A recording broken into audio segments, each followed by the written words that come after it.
एक busy modern city में एक छोटा लड़का रहता था जिसका नाम जयान था, जो अपना टैबलेट और एआई ऐप्स यूज करना बहुत पसंद करता था ताकि हर काम उसके लिए हो जाए। होमवर्क एआई, आइडियाज एआई, यहाँ तक कि उसके रोज के काम भी टेक्नोलॉजी की मदद से होते थे।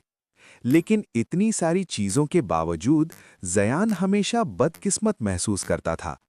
चीजें कभी उसके मुताबिक नहीं होती थीं।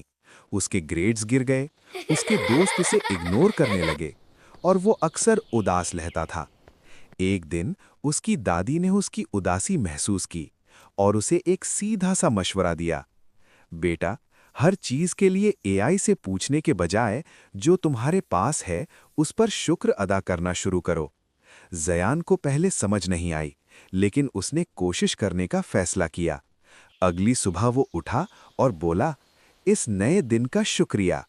उसने अपने वालिदैन का नाश्ता देने पर शुक्रिया अदा किया, अपनी टीचर का मदद करने पर शुक्रिया किया और हत्ता के अपने पुराने टैबलेट का भी शुक्रिया अदा किया। आहिस्ता आहिस्ता एक जादुई जैसी तब्दीली आनी शुरू हो गई। उसका जहन पुरसुकून होने लगा। वो क्लास में बेहतर तवज्जो देने लगा। उसके दोस्त दोबारा उसकी कंपनी एंजॉय करने लगे और जब मसाइल आए तो उसने मुस्कुराहट के साथ उनका सामना किया। एक शाम जयान को एक जरूरी बात समझ आई।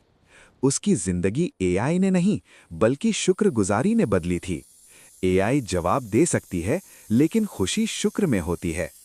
उस दिन के बाद जयान ने एआई को सिर्फ एक टूल के तौर पर यूज किया, सहारा नहीं, और हमेशा अपने दिल में शुक्रगुजारी रखी। मॉरल: टेक्नोलॉजी आपको गाइड कर सकती है, लेकिन असल खुशी और कामयाबी का राज शुक्रगुजारी में है। लाइक करें, शेयर करें और सब्सक्राइब करें मजीद प्यारी कहानियों के लिए।